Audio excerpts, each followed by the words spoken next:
Oke. Iya.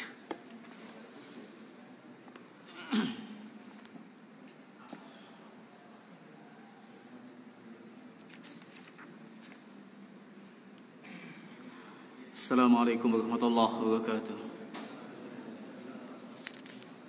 Innal hamdalillah nahmaduhu wa nasta'inuhu wa nastaghfiruh wa na'udzu billahi min shururi anfusina wa sayyiati a'malina man yahdihillahu fala mudilla lahu wa man yudlil fala hadiya lahu asyhadu an la ilaha illallah wahdahu la syarika lahu wa asyhadu anna Muhammadan 'abduhu wa rasuluh amma ba'd. Alhamdulillah, pada kesempatan malam ini kita dipertemukan kembali oleh Allah Subhanahu wa taala di majelis ilmu di salah satu rumah Allah Azza wa Jalla, yang mana insyaallah kita akan membahas, mengkaji tentang Tazkiyatun Nufus, kitab yang ditulis oleh Al-Allamah Ibnu Qudamah Al-Maqdisi, yaitu mukhtasar Minhajul Qasidin. Bahasan kita telah memasuki atau lanjutan dari bab yang lalu tentang Kitabun Nikah. InsyaAllah pada bagian yang kesekian ini, yang ketiga mungkin ini, akan kita selesaikan. Adapun bahasan terakhir yang kita bahas yaitu tentang adab al-mu'asyarah. Bagaimana tentang mu'asyarah baina az-zawjain. Bagaimana tentang adab-adab terkait dengan suami istri, yang mana telah dijelaskan oleh al-muallif pada kesempatan yang sebelumnya. Beliau mengawali kaitan dengan adab-adab bagi suami. Di antaranya telah disebutkan, bahkan beliau menyebutkan dari awal, tentang yang pertama tentang istihbab al-walimah, yaitu tentang dianjurkannya walimah. Kemudian diantaranya disebutkan oleh muallif berperangai baik, berakhlak yang baik, berbudi pekerti yang baik terhadap istri-istri. Di antara hal yang disebutkan juga an yuda'ibuha wa yumazihuha, juga sendagurau dengan istri, artinya ya diajak sendagurau, namun ditekankan pula oleh muallif dalam hal ini seperlunya, tidak sampai berlebihan sehingga haibah, wibawa laki-laki hilang di hadapan seorang istri. Kemudian yang lain yang disebutkan oleh muallif al-i'tidal fil ghairah, sedang atau yakni tawassut dalam kecemburuan, artinya cemburu na'am, namun jika ada indikasi-indikasi yang kesana. Jika tidak ada, maka tidak dibolehkan seorang itu cemburu tanpa ada alasan. Ya, di antara kecemburuan adalah ketika istri kita tidak menjalankan syariat Allah Azza wa Jalla. Itu di antara kecemburuan. Artinya apa? Kita mengarahkannya, membimbingnya kepada ajaran Islam yang as-sahih. Kemudian di antara adab yang disebutkan di sini, jadi di sini yang disebutkan secara umum semuanya, at-tawassut aw al-i'tidal fi nafaqah, memberi nafkah yang cukup, tidak berlebih-lebihan atau kurang, dan dalam hal ini sesuai dengan kemampuan az-zawj, karena nafkah adalah kewajiban az-zawj, kewajiban suami. Kemudian juga hendaknya mempelajari sepasang suami istri itu tentang ilm al-haid, tentang muasyaratul haid, Jadi hendaknya mempelajari ilmu agama, baik itu terkait dengan hukum-hukum haid atau bagaimana mempergauli al-haid, dan demikian pula kaitan dengan hukum-hukum salat, hukum-hukum puasa, bahkan mengenai akidah as-sahihah hendaknya dipelajari oleh masing-masing suami dan istri, lebih-lebih suami yang sebagai kepala rumah tangga yang membimbing istri. Di antara yang disebutkan oleh muallif adalah al-adl in kanat lahu niswah. Dia wajib adil jika memiliki lebih dari seorang istri. Dan adil di sini dalam bermalam dan juga dalam al-ata, dalam memberikan nafkah atau memberikan nafkah, bukan pada al-hub, kecintaan atau cinta atau kecondongan cinta, ataupun dalam masalah al-wata' awil jima'. Kemudian di antara yang disampaikan dan yang terkait dengan adabul wiladah, adab-adab kaitan kelahiran yang telah disampaikan pada kesempatan yang lalu. Allah yuksira farahahu bidzakari. Jadi janganlah berlebihan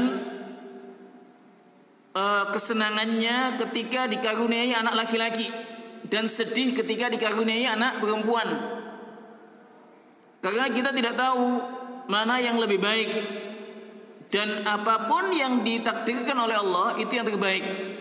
Jadi intinya laki atau perempuan kaitan dengan kelahiran yang demikian tergantung atau ketetapan Allah Azza wa Jal, dan ketetapan Allah itu yang terbaik buat kita.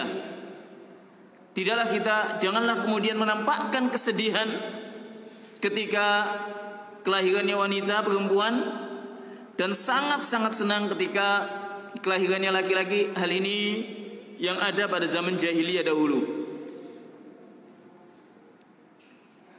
Kemudian adab yang lain kaitan dengan wiladah, kelahiran, azan di telinga bayi yang dilahirkan, namun hadisnya dhaif. Al-Imam Ibn Al-Qayyim punya tulisan tentang masalah ini. An yusammihi isman hasana, memberi nama yang baik. Kemudian al-aqiqah, an-nasikah, atau dzabihah, diberi atau diakikahi ketika setelah seminggu atau 7 hari. Kemudian yang selanjutnya tahnik. Tahnik itu memberikan, ini kaitan dengan wiladah, memberikan sesuatu yang manis pada bayi itu. Disebutkan di sini dengan at-tamr. Tamr itu kurma yang kemudian dihaluskan, kemudian dimasukkan ke bayi. Kemudian al-khitan. Kemudian yang terakhir di sini kaitan dengan at-talaq. Nah, ini yang telah kita bahas atau terakhir kita bahas bahasan mimma yata'allaqu bizawaj at-talaq wa huwa abghadul mubahati ila Allah azza wa jalla. Fayakrahu lirajuli an yufaji'a bihi al-mar'ata min ghairi dhanb wa la yajuzu lil mar'ati an tulji'ahu ila talaqiha. Yang ke-12 disebutkan oleh muallif kaitan dengan az-zawaj, kaitan dengan pernikahan adalah at-talaq. At-talaq, perceraian. Wa huwa abghadul mubahati ila Allah azza wa jal. Ini hal yang dibenci, mubah yang dibenci oleh Allah azza wa jal. Yang dimaksudkan oleh muallif adalah hadis yang diriwayatkan oleh Abu Dawud, Baihaqi dan yang lainnya, dari hadisnya Abdullah bin Umar, abghadul halali ila Allah talaq. Suatu hal yang halal yang dibenci oleh Allah adalah talak. Hadis ini sebagian ulama mengatakan sanadnya hasan. Namun Al-Albani menyebutkan dhaif. Dan banyak dari kalangan ahlul ilmi, di antaranya Ibnu Utsaimin mengatakan la yasih sebetulnya. La yasih. Namun at-talaq, jika suatu rumah tangga tidak bisa dipertahankan, al-asl rumah tangga dipertahankan jika memang karena suatu alasan yang syar'i, maka solusinya adalah at-talaq. At-talaq. Wa at-talaq biyadir rajul. At-talaq itu di tangan laki-laki. Artinya laki-laki lah yang mengucapkan, yang menceraikannya, bukan wanita. Fa yukrahu lirajuli an yufaji'a bihil mar'ata min ghairi damd. Tidak dibolehkan seorang laki-laki, suami, mengejutkan atau menceraikannya tanpa adanya alasan dzam, dosa, tanpa adanya suatu penyimpangan atau kesalahan. Wala yajuzu lil mar'ati an tulji'ahu ila talaqiha. Demikian pula al mar'ah tidak boleh meminta at-talaq. Ada hadis yang menjelaskan jika seorang perempuan meminta cerai, meminta tolak dari suaminya tanpa alasan yang syar'i, dia tidak akan mencium baunya surga. Lam tashum raihatal jannah. Kemudian di sini dijelaskan kaitan dengan fiqh at-talaq sedikit. Fa idza arada at-talaq falyura'i fihi arba'at asya'. Jika memang terjadi tolak, atau jika ingin menceraikan, seorang suami ingin menceraikan istrinya, hendaknya dia memperhatikan beberapa hal. Di sini ada 4 hal. 4 hal. Sebetulnya masih banyak. Di antaranya 4 hal ini. An yutalliqaha fi tuhrin lam yusibha fi. An yutalliqaha fi tuhrin lam yusibha fi li'alla tatula 'alaiha al-'iddah. Yang pertama, hendaknya seorang suami ketika menceraikan istrinya, hendaknya memperhatikan yang pertama itu menceraikan dalam keadaan suci, dalam keadaan bersih. Lam yusibha fi, tidak digauli. Ini ketentuan-ketentuannya. Artinya janganlah diceraikan saat haid. Janganlah diceraikan saat nifas.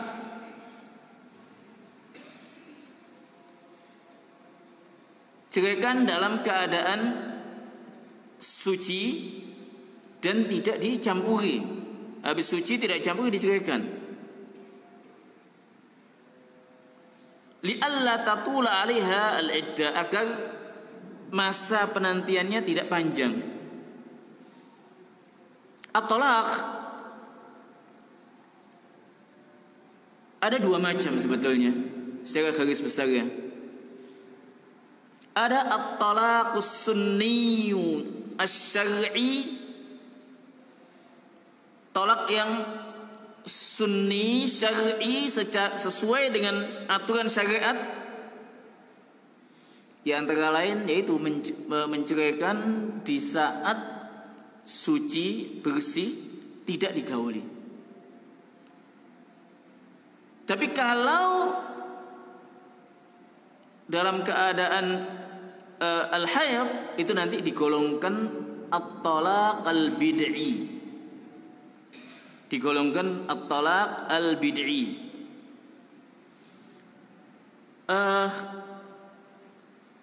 Lalu Baik.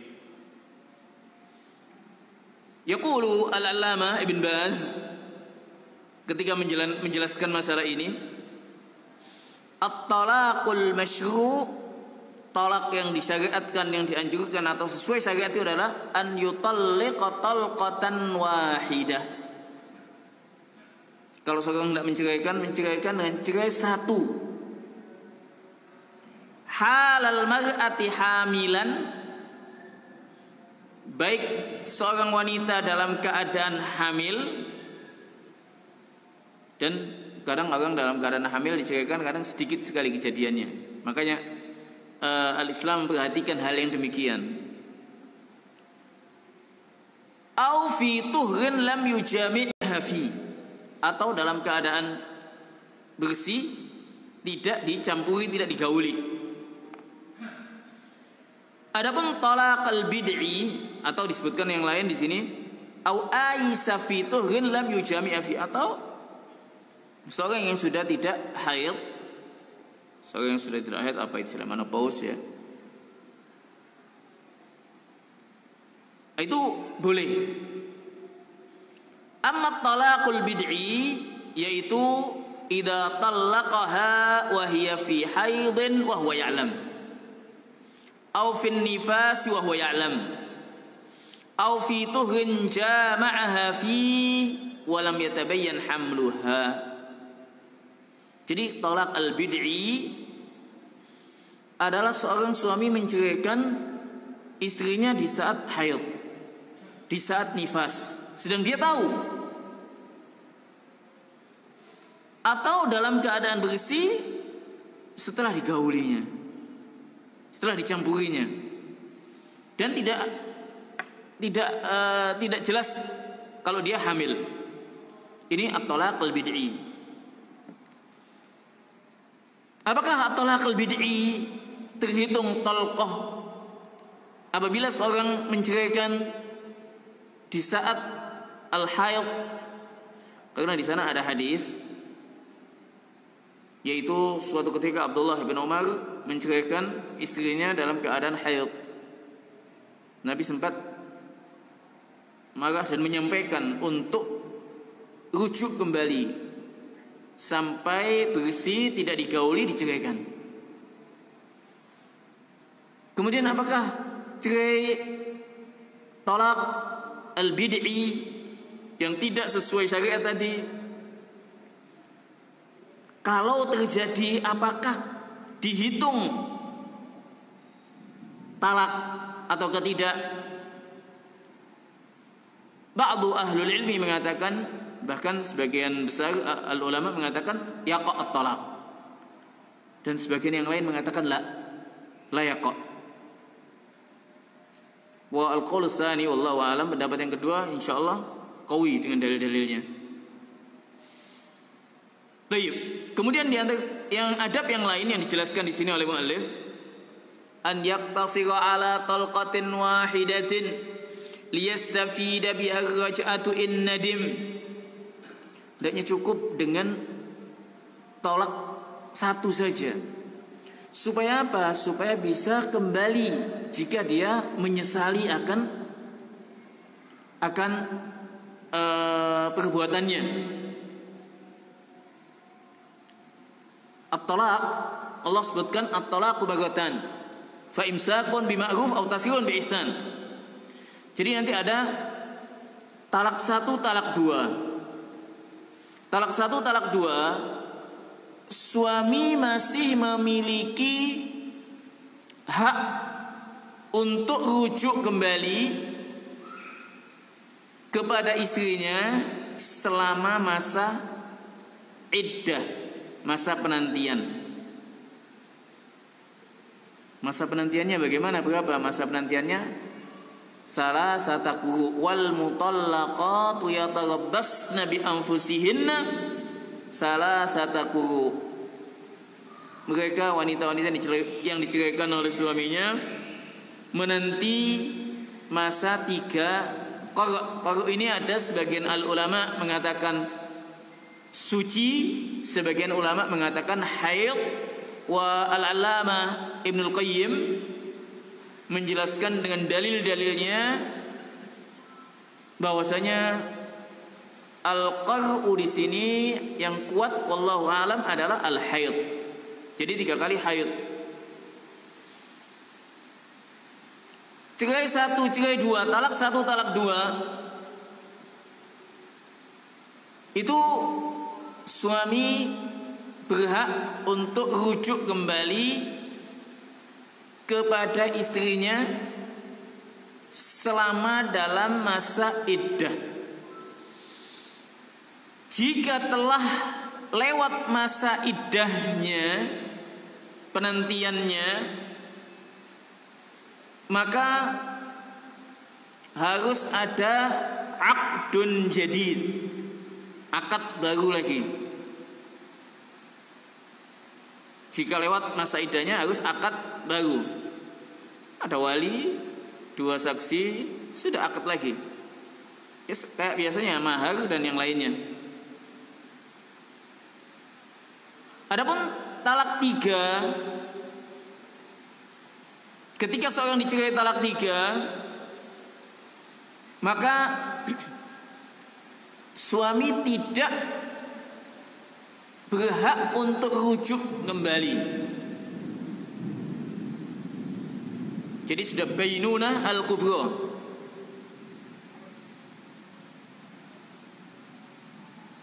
Dia, wanita ini yang telah diceraikan harus nikah dengan yang lain, tapi tidak dibolehkan niat waduh ini nikah hono nanti setelah itu ceraikan supaya saya bisa balik lagi, adalah yajuz. Hada al-muhallil wal muhallalah. La'ana Allah Azza wa Jalla al-muhallil wal muhallalah. Kayak joki sama istilahnya, wis kon iki nikah nanti setelah itu ceraikan supaya saya bisa nikah kembali. Adalah yajuz. Adalah yajuz. Ala kullin, jadi cerai 1, cerai 2 masih punya hak, cerai 3 sudah tidak punya hak untuk rujuk kembali. Thayyib.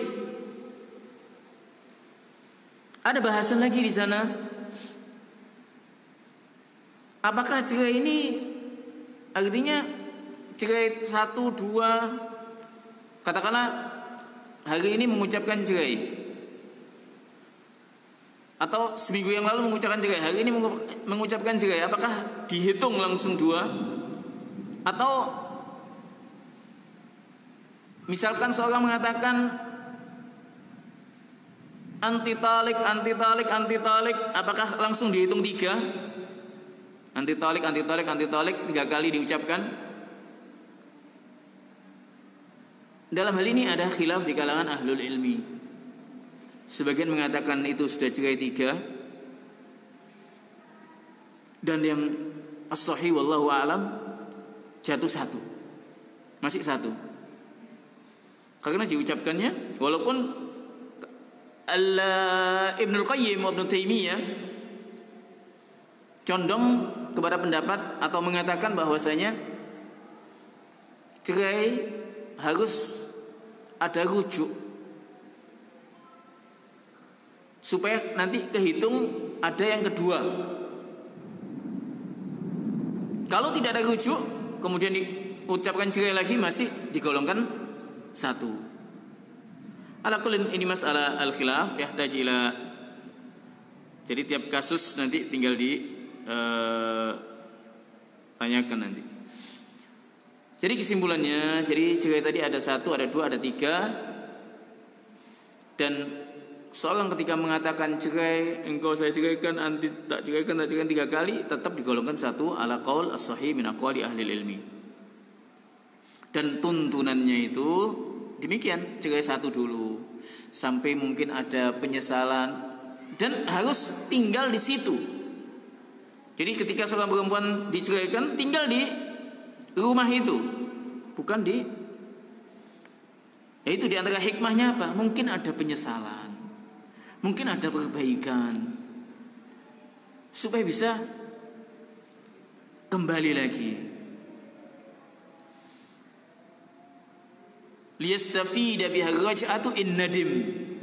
Jadi supaya bisa kembali jika ada penyesalan. As-salis an yatalattaf fil amri fit talaq bi'ta'iha ma tatamatta'u bihi lan jabir al-faji'.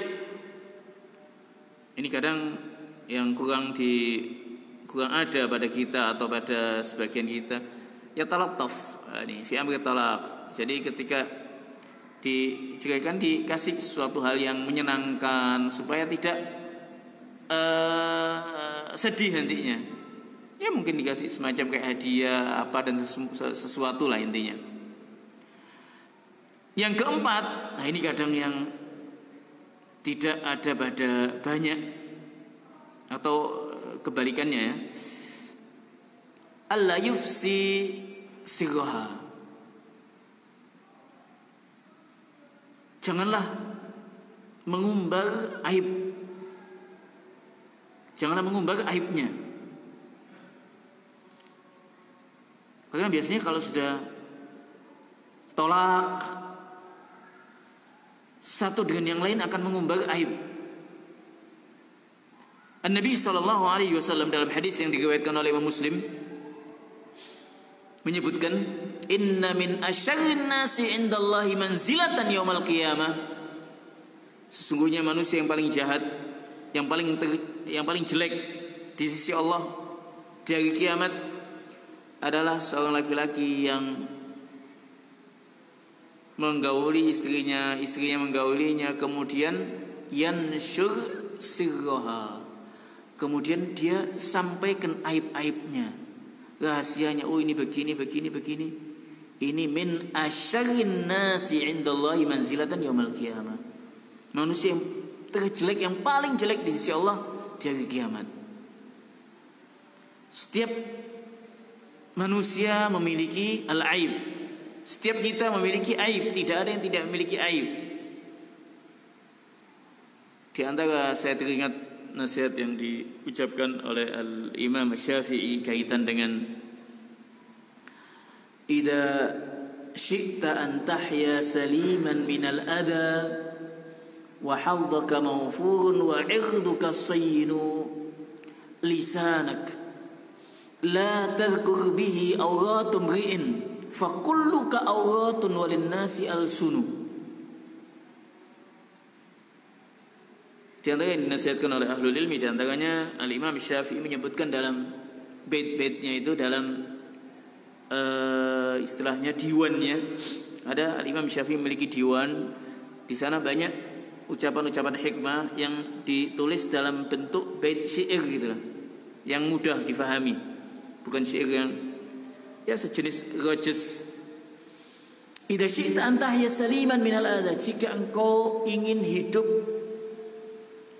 damai, tidak diganggu oleh yang lain, dan engkau memiliki haddun mawfur wa hadduka mawfurun wa 'irduka sayyinu, dan engkau memiliki nama yang baik, harum, serta kehormatanmu dijaga, lisanak, jagalah lisanmu.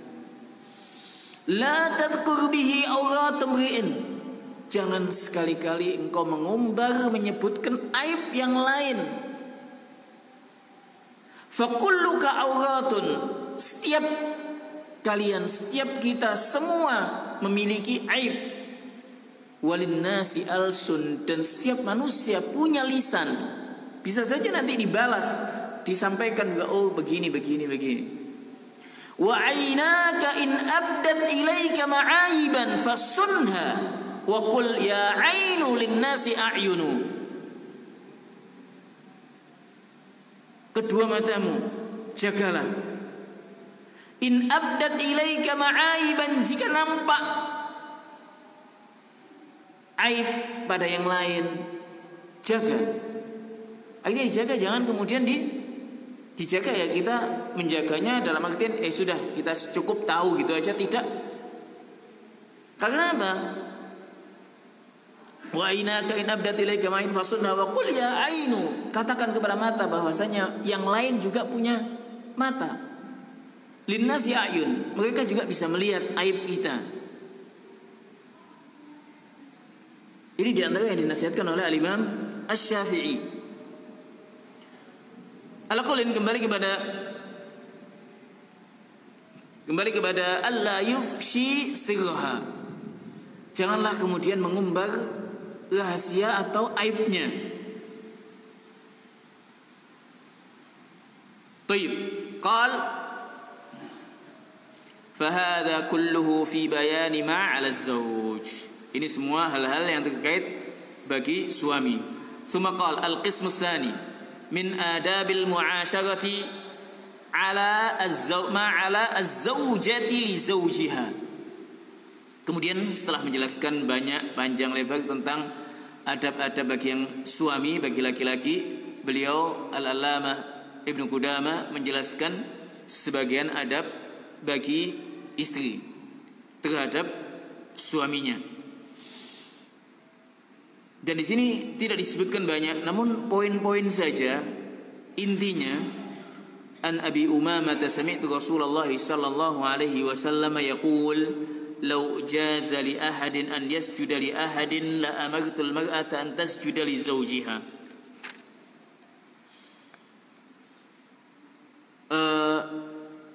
Disampaikan di sini sebuah hadisun azim, hadis yang diriwayatkan oleh Tirmidzi, Abu Dawud, dan hadisnya sahih, kaitan dengan wajibnya seorang istri mentaati suaminya selama dalam kebaikan.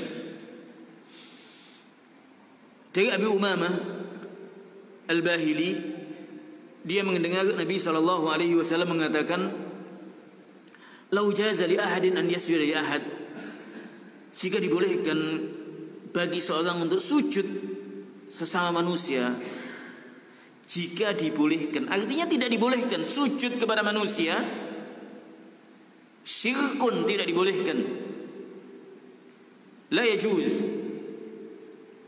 Lau jaza li ahadin an yasjuda li ahadin, jika dibolehkan seorang sujud kepada sesama manusia, la amartul mar'ata an tasjuda li zawjiha. Kata Nabi SAW, niscaya aku akan perintahkan istri untuk sujud kepada suaminya. Nah, ini menunjukkan keagungan hak suami yang wajib diperhatikan oleh istri. Dan ini adalah kewajiban istri terhadap suaminya. Qal li'idhami haqqihi 'alaiha. Dikatakan oleh muallif Al-Imam Ibnu Qudamah, li'idhami haqqihi 'alaiha, karena agungnya hak suami atas istri. Artinya ini kewajiban istri.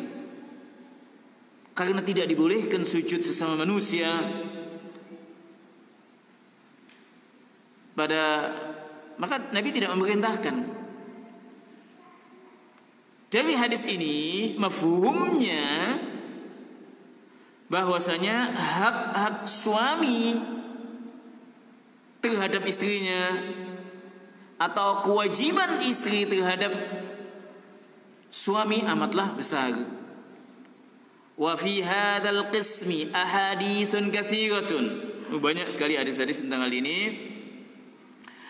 Tadullu ala ta'kidi haqqiz zawj ala zawjati.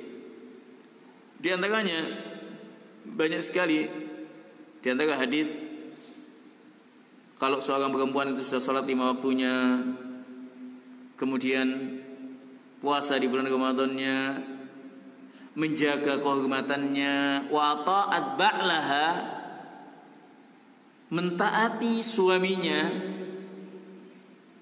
akan dikatakan kepadanya, masuklah surga Allah sesuai yang kau inginkan. Namun tetap yang mesti diperhatikan, ketaatan sesama makhluk tidak boleh dalam maksiat kepada Allah Azza wa Jalla. Kalau suami memerintahkan yang maksiat, maka tidak ada ketaatan. La ta'ata li makhluqin fi maksiatil khaliq. Tidak ada ketaatan sesama makhluk dalam maksiat kepada Allah Azza wa Jalla. Ini kaidah-kaidah yang penting dalam hal ini. Wa huququhu 'alaiha katsiratun. Hak-hak suami atas istrinya atau kewajiban-kewajiban istri, ya. Jadi kalau kita katakan hak-hak istri, hak-hak suami, otomatis kewajiban istri banyak sekali. Kewajiban-kewajiban istri banyak sekali. Wa ahammuha amron. Dan yang utama adalah dua hal. Dua hal di sini. Yang pasti ketaatan tadi masuk dalam hadis yang sebelumnya. Yang pertama adalah as-sitru au satru was-siyanah.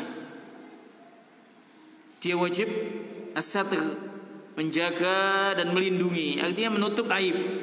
Allah Azza wa Jal menyebutkan dalam Al-Quran itu apa? Istri-istri adalah hunna libasul lakum wa antum libasul lahun. Di antara fungsi pakaian adalah menutupi aib, menutupi al-aib. Yang kedua, al-qana'atu, hendaknya al-qana'ah. Apa itu qana'ah? Qana'ah itu merasa cukup. Cukup. Wa ala hadha kana an-nisa'u fis salaf kana ar-rajulu idha kharaja min manzilihi yaqulu min ahlihi iyyak wa kasbil haram fa inna nasbiru 'ala al-ju'i wa la nasbiru 'ala an-nar. Adalah an-nisa' as-salaf dahulu, wanita-wanita dahulu, jika suami mereka dahulu di zaman salaf saleh, jika suami mereka keluar rumahnya, dia akan menyampaikan wasiatnya. Seorang istri menyampaikan wasiat kepada suaminya, hati-hati, iyyaka kasbil haram, hati-hati engkau dari kasb al-haram, mata pencaharian yang haram. Fa inna nasbiru al-ju', kami bisa sabar atas kelaparan. Kita sabar, kami yang di rumah sabar atas al-ju', wala nasbir ala an-nar. Kami tidak sabar atas adab Allah Azza wa Jalla. Kami tidak tahan. Kami bisa menahan rasa lapar dan kami tidak bisa nahan panasnya api neraka. Wa minal wajibi 'alaiha alla tufarrita fi malih. Fa in at'amat an ridahu kana laha mislu ajrihi wa in kana bighairi ridahu kana lahul ajru wa 'alaiha al-wizr. Jadi setelah dua hal itu tadi, menjaga, menutupi serta qanaah, di antara kewajibannya adalah tidak la tufarrit fi malihi, tidak berfoya-foya atau berlebihan dalam hartanya, dalam menjaga hartanya. Fa in at'amat an ridahu kana laha mislu ajrihi, jika dia telah diberi makan atas keridhaan suami, jadi maka dia akan mendapatkan pahala. Tapi jika dia tidak ridho, suami tidak ridho, maka kana lahul ajr, suami tetap mendapatkan pahala, sedangkan istri akan mendapatkan dosa. Taib wa yanbaghi liwalidayha ta'dibuha qabla naqliha ila az-zawj lita'rifa adab al-ishrati wa yanbaghi lil mar'ati an takuna qa'idatan fi baytiha lazimatan limarzaliha qalilatal kalami li jiraniha kathiratal inqibati fi hali ghaibati zawjiha tahfazuhu ghaiban wa hadira wa tatlubu masaratahu fi jami'i al-ahwal. Ini di antara sifat-sifat yang hendaknya disifati bagi seorang wanita. Di sini disebutkan yang pertama di sini wayam bagi liwalidayha ta'dibuha. Jadi bagi kedua orang tuanya sebelum dipindahkan ke suaminya, atau hendaknya diajari adab-adab oleh kedua orang tuanya. Engkau akan berumah tangga dan yang lainnya. Adabul isra, bagaimana hidup berumah tangga, dijelaskan adab-adabnya oleh kedua orang tuanya. Wa yambaghi lil mar'atin ta'kuna qa'idatan fi baitiha. Hendaknya dia juga betah tinggal di rumahnya, menjaga harta suaminya, menjaga kehormatannya, menjaga anak-anaknya. Qalilatal kalam li jiraniha, sedikit istilahnya sedikit bicara dengan tetangga-tetangganya. Artinya tidak suka ngerumpi, gosip atau semisalnya. Katsiratal inqibat fi hali ghaibati zawjiha, dia menahan. Jadi ketika ditinggal oleh suaminya untuk kerja, katakanlah ketika dia menahan dirinya. Tahfadhuhu ghaiban wa hadira, dia selalu menjaga baik dalam kehadiran suaminya atau dalam suaminya tidak ada. Hadis yang telah disampaikan oleh Nabi sallallahu alaihi wasallam adalah satu kaidah, yaitu kullukum ra'in wa kullukum mas'ulun an ra'iyatihi. Setiap kalian adalah ra'in, pemimpin yang kemudian nanti akan dimintai pertanggungjawabannya. Ar-rajul mas'ulun fi baiti, ra'in fi baiti wa mas'ulun an ra'iyatihi. Seorang laki-laki, suami, dia itu sebagai pemimpin dalam rumah tangganya dan dia akan dimintai pertanggungjawaban. Wa zaujatu ra'iyatun fi baiti zawjiha. Demikian pula istri, dia pun demikian, sama. Cuma wilayahnya yang lebih tinggi adalah suaminya. Ar-rijalu qawwamuna 'alan nisa. Baik, kemudian di sini wala takhunuhu fi nafsiha wala fi malihi. Janganlah seorang istri itu mengkhianati suaminya, baik pada dirinya, maksudnya pada dirinya atau dalam hartanya. Wala tuti'u firashahu man yakrahu wala ta'dhanu fi baitihi illa bi idnihi wal takun himmatuhu salaha sya'niha wa tadbira baitiha qa'imatan bi khidmatid dari fi kulli ma amkanah wal takun muqaddimatan li haqqi zawjiha ala haqqi nafsiha wa haqqi jami'i aqribaiha. Janganlah memasukkan seorang yang tidak diizinkan oleh suaminya. Dan hendaknya himmahnya, hendaknya perhatiannya itu untuk memperbaiki dirinya, mengurusi rumah tangganya, menjalankan qaima bi hikmatid dar fi kulli ma amkana. Jadi menjalankan sebagai ibu rumah tangga sebaik mungkin, dan hendaknya dia mendahulukan hak suaminya atas hak dirinya atau hak-hak yang lainnya. Ya, kadang jika benturan antara hak orang tua dengan hak suami, sebagai seorang istri harus, karena dia sudah memiliki tanggung jawab, orang tua sudah melimpahkan tanggung jawab kepada laki-laki sebagai suaminya, maka dia harus total kepada suaminya. Namun sebagai laki-laki pun tidak kemudian menutup mata, tetap harus menghormati mertuanya. Kalau perlu diajak istrinya, ya diajak, dan seterusnya. Artinya harus ada timbal balik. Seorang istri wajib tunduk dan patuh kepada suaminya, dan suami pun tidak semena-mena. Artinya ya, ketika terkait dengan bir al-walidain, terkait dengan bakti kepada kedua orang tua atau kepada mertua, karena mertua itu juga bimanzilati al-ab wal al-khal wal khalah bimanzilati al-ab wal Jadi nanti mertua itu sama kedudukannya sebagaimana al-ab dan kita, ayah dan ibu kita.